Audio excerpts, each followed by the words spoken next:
En primera plana, Carlos Herranz.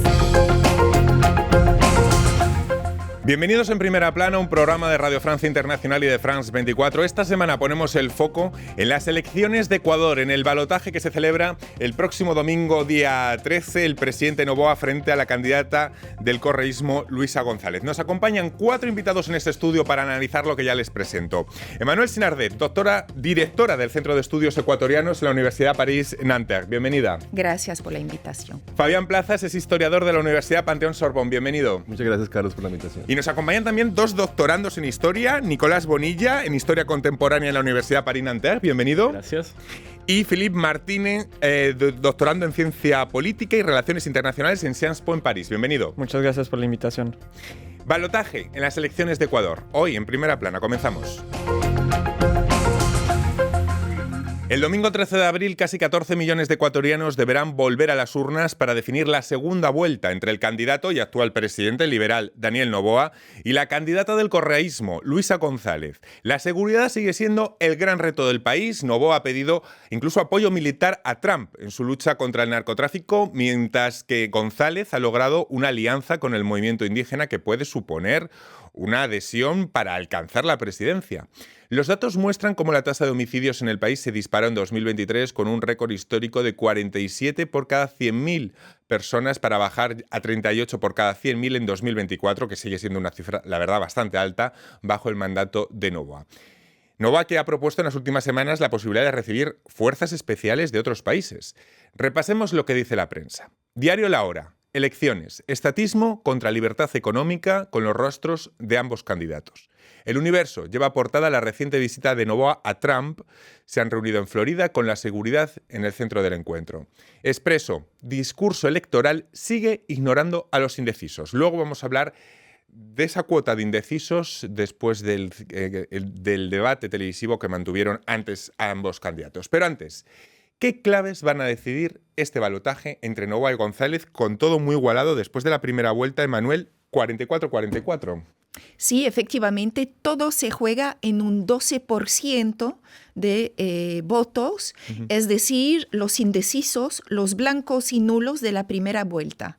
Y como dijiste, los candidatos en realidad hablan entre ellos sin dirigirse a este grupo de indecisos que además es muy reducido, es decir, que cada sufragio cuenta para ganar estas elecciones. Parece un error estratégico, ¿no? No dirigirse a esos indecisos. Luego os lo voy a preguntar. Fabián, claves. Bueno, habrían 3 claves en general. Una, por un lado, sin duda alguna, la seguridad, la economía y la gran polarización que vive el país. Y allí podemos ver que Noboa, por ejemplo, al ser presidente, tiene cierta ventaja comparativa. Por otro lado, él es muy cercano a los sectores productivos del país, a los empresarios del país, lo cual le brinda también una gran imagen frente al problema económico que puede enfrentar el país. Y por el otro lado tenemos a González, que intenta capitalizar un poco aquel legado del correísmo y con unas nuevas alianzas sociales, sobre todo con los indígenas de Pachakutik, lo que le permitiría eventualmente llegar un poco más fuerte a esta decisión final. Luego vamos a entrar más al detalle en estas 3 claves, también en esa adhesión que nos nombraba Fabián. Nicolás, claves. Efectivamente, va a ser una de las claves la movilización de estos indecisos que no solamente votaron nulo y blanco, pero también los que votaron por otros partidos que van a ser la clave en el resultado final de estas elecciones. Por ejemplo, como lo mencionas, los votantes de Pachakutik, que según alianzas con el movimiento de la Revolución Ciudadana, podrían darle la ventaja definitiva.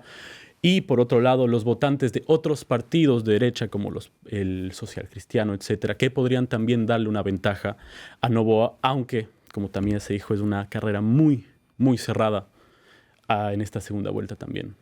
Philippe. Yo concuerdo con Fabián. Primero que nada, la seguridad es un tema muy clave.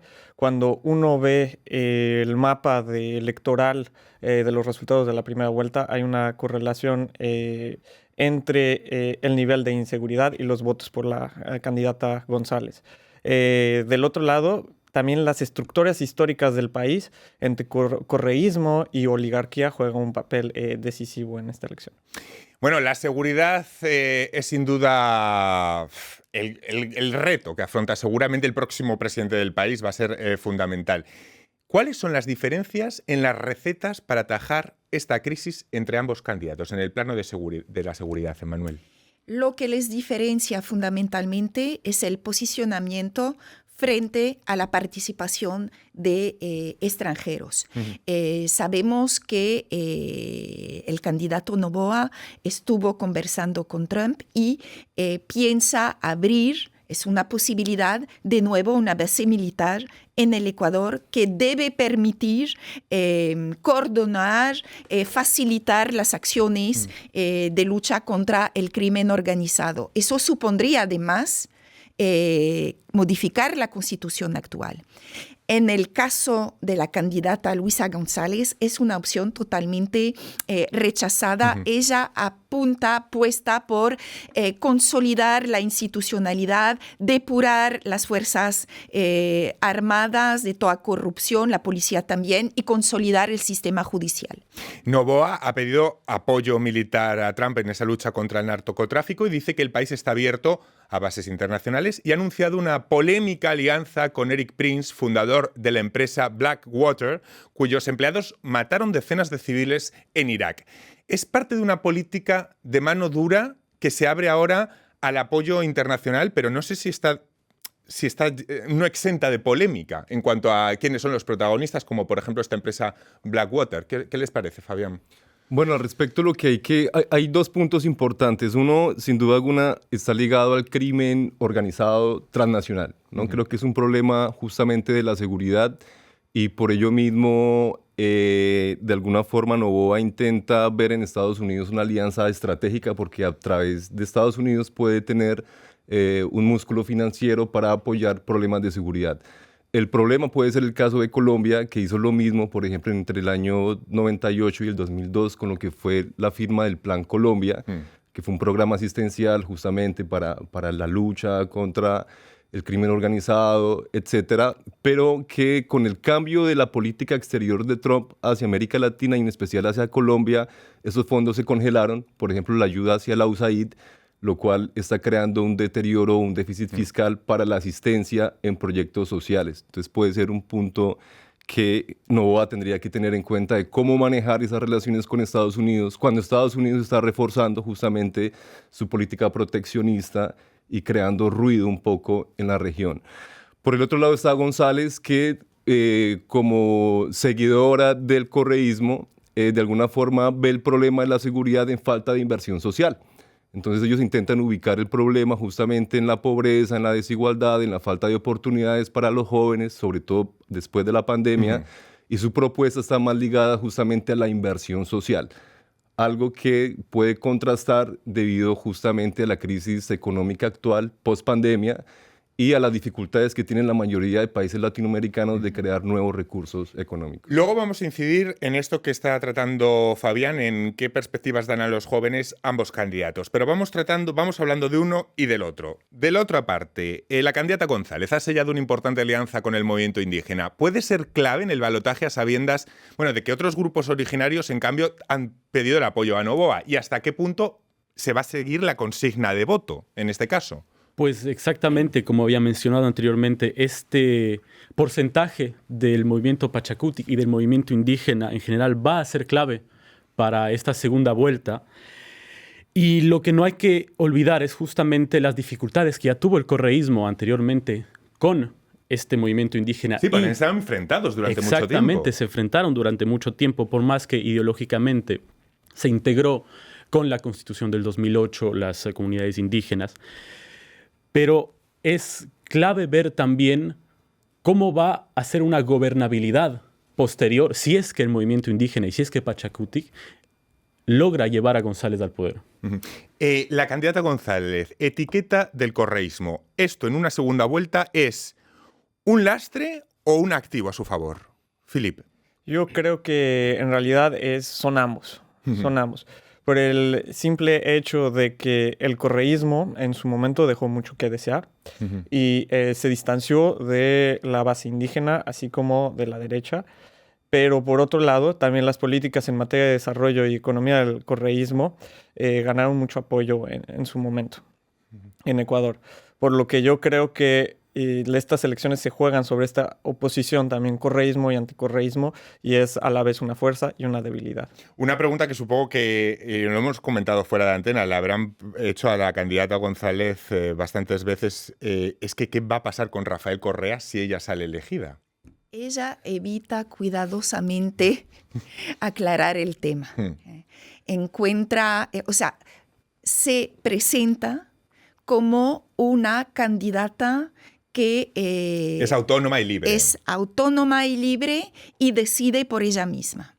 Desde luego, lo vimos con el debate del domingo pasado, el candidato Noboa le echa sistemáticamente en cara el apoyo desde el exterior de lo que presenta como un prófugo, un delincuente Correa. E insiste en todos los casos de corrupción, las polémicas actuales con este caso de la Liga Azul, unos chats que cada día aparecen mostrando cómo correístas intentan infiltrar la institucionalidad para ganar ahí espacios de influencia. Pero de ahí este siempre arma de doble filo que se debe también a esta hiperpolarización, como esta alianza con Leónidas Sisa, más que con Nayib Pachacuti, que podría ser una fuerza y también para Luisa González contraproducente. ¿Por qué? Porque los indecisos pueden rechazar a esta figura que cliva también y que es la de Leónidas Sisa. Y de hecho lo entendió perfectamente el candidato Noboa, que utiliza toda esta ambivalencia. Estuvo ayer en la Sierra Centro, en el Chimborazo, mostrándose en pleno meeting con otro líder indígena, Huamán, que se opone al correísmo. Y anteayer Noboa estuvo en Tungurahua y en Guaranda también, insistiendo en el apoyo de otros sectores indígenas, mostrando que esta alianza en realidad es más bien puro afiche electoral. Parece complicada esa relación de Luisa González con Rafael Correa, es decir, hasta qué punto mostrar esa etiqueta correísta, hasta qué punto esconderla, hasta qué punto navegar entre ambas para pasar a la primera vuelta con ese caudal que todavía puede suponer el correísmo, pero esconderlo si fuera un lastre en una segunda vuelta. Es complicado, ¿no? Es muy complicado, pero sobre todo es como una radiografía de la política latinoamericana de las últimas décadas, por no decir del último siglo, en el sentido en que siempre tiene que existir una especie de caudillismo, una imagen fuerte, un personalismo, una persona que moviliza un discurso, que moviliza unas ideas, una personalidad. Sí. Y lo que podemos ver es que al final es un voto de opinión orientado por un sensacionalismo que declanchan, que emana justamente de ciertos tipos de personajes. No es solamente Correa, en Colombia se ve también, por ejemplo, con el uribismo, con el petrismo, sí.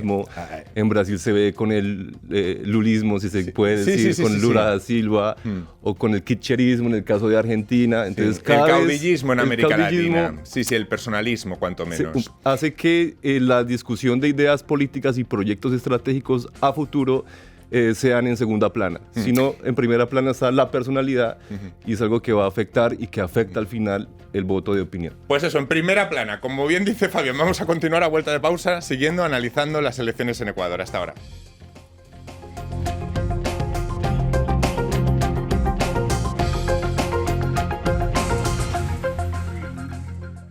RFI, la selección del mes. Caballero et Jean Jass avec Yamé.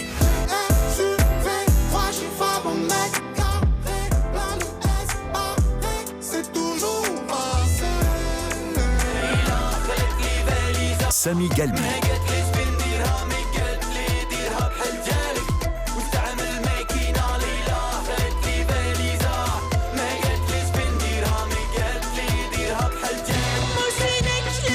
Deria Yildirim et Groupe Simsek.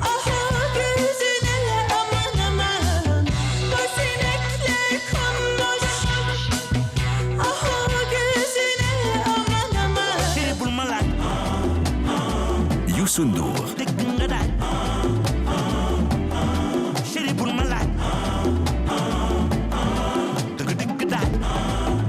RFI. Seguimos en Primera Plana esta semana analizando el balotaje, la segunda vuelta de las elecciones en Ecuador entre el presidente Noboa y la candidata del correísmo Luisa González. Estábamos hablando de la seguridad antes de la pausa, estábamos hablando también del correísmo, de hasta qué punto la candidata Luisa González es independiente o es autónoma de esa etiqueta del correísmo, hasta qué punto supone un lastre en el Ecuador del siglo XXI. Aparte de la seguridad, la reactivación económica es el otro gran reto del próximo presidente de Ecuador, una economía deprimida desde la pandemia. Lo primero es, ¿por qué le cuesta tanto esa recuperación, Nicolás, a Ecuador?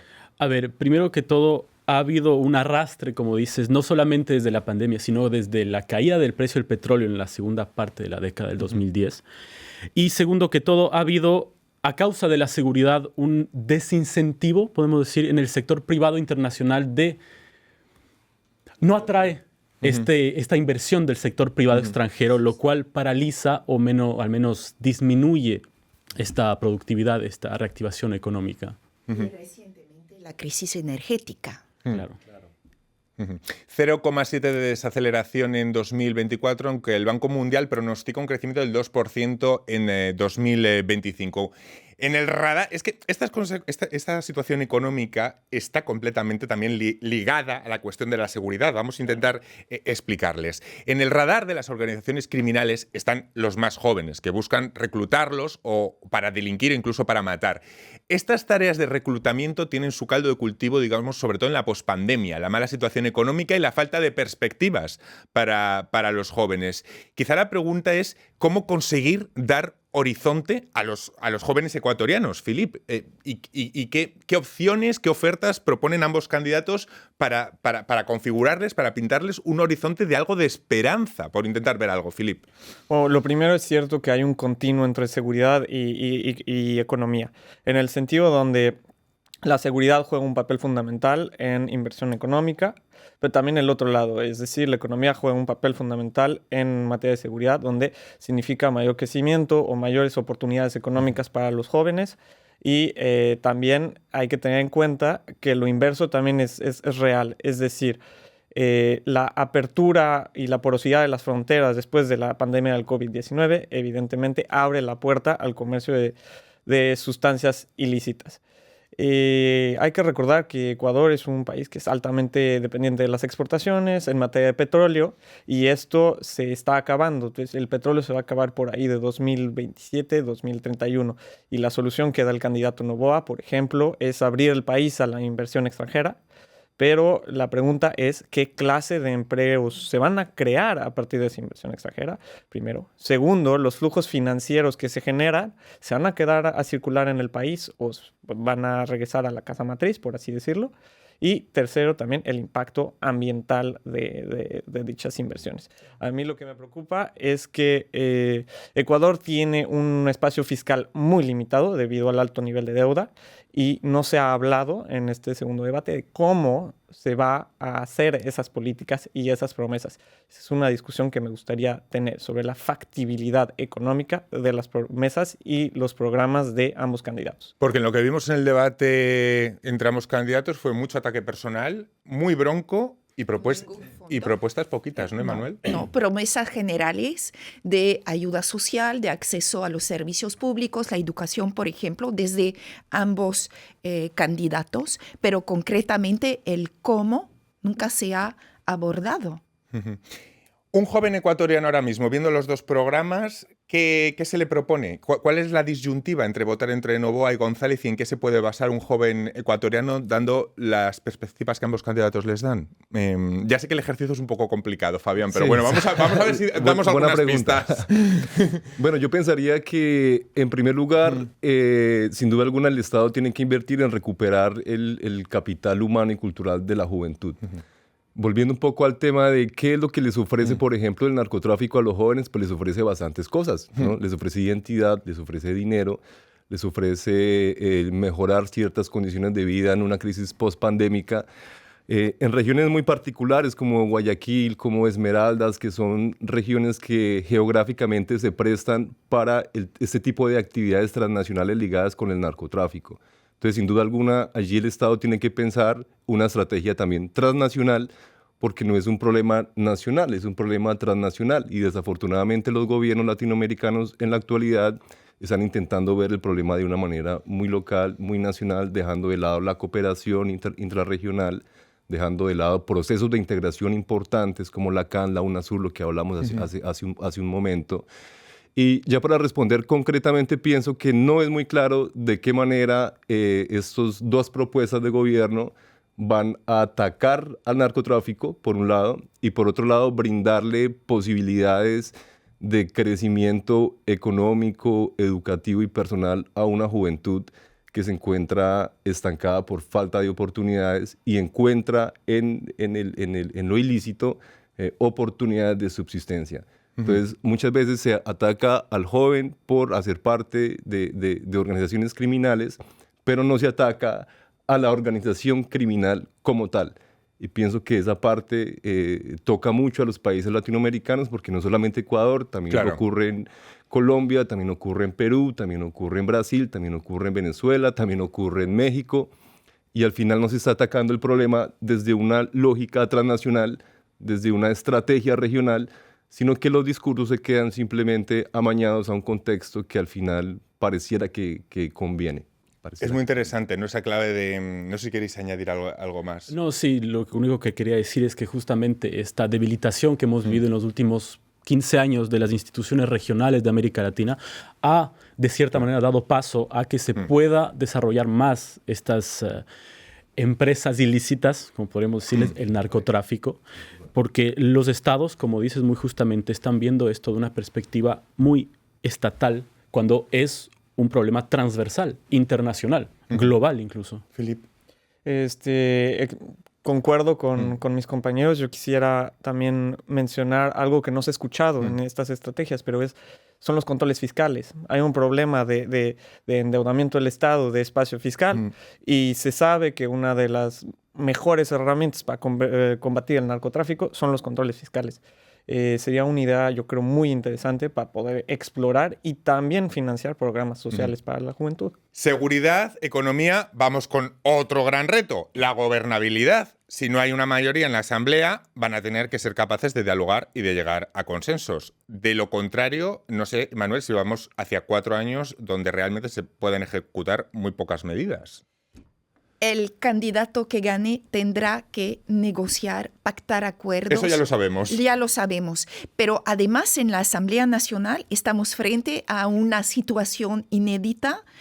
Tradicionalmente, Revolución Ciudadana era la mayor fuerza política del país. Se llevaba no la mayoría, pero el número más elevado de escaños. Y esta vez tenemos un 67%.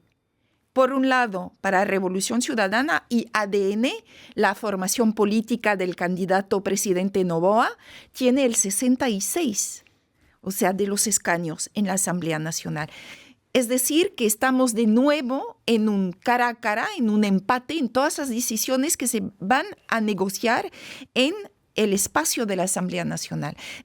Pachakutik tiene solamente 9 asambleístas, pero van a ser de nuevo fundamentales. Y la fragmentación de Pachakutik, esta fragmentación interna que hemos evocado, va a tener un efecto en para el próximo gobierno. Que tracen puentes iría a favor de que los ecuatorianos confiaran más. Y es que Ecuador es uno de los países con los niveles de confianza en las instituciones democráticas de toda la región más bajos, según la Universidad Vanderbilt. ¿A qué se debe esta desconfianza institucional y cómo podría mejorarse en la próxima legislatura? Os lo pregunto a todos, Fabián, Nicolás, Philip. Creo que es un retroceso porque en mi experiencia por Ecuador tuve la oportunidad de vivir y estudiar en Ecuador. La gente estaba recuperando la confianza en las instituciones cuando hubo una alta inversión social. Entonces, como esa inversión social se perdió su continuidad y por el contrario la corrupción tomó el lugar Tomó el lugar de las instituciones, tomó el lugar justamente de un comercio como lo venimos hablando, porque al final el narcotráfico genera mucho dinero, al final hay que entender esa lógica también. Hace que las personas confíen menos en sus instituciones y sobre todo cuando hay ciertas acusaciones, ¿no?, hacia dirigentes políticos, entre ellos el presidente actual, por presuntas relaciones con grupos narcotraficantes, hace que al menos en el espectro de la opinión pública las personas desconfíen.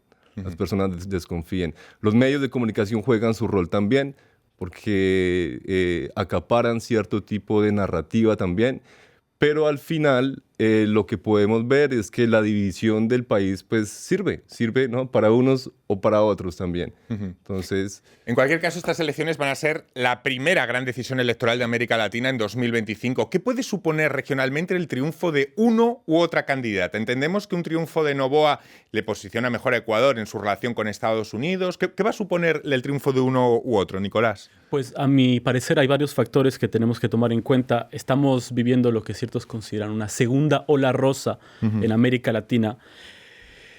Si gana González, se integraría de cierta manera a esta ola rosa, aunque no tendría la misma capacidad de, para retomar los mismos términos, de gobernabilidad regional que tuvo la primera ola rosa que vimos con los primeros gobiernos progresistas. Ahora vemos una ola rosa mucho más fragmentada.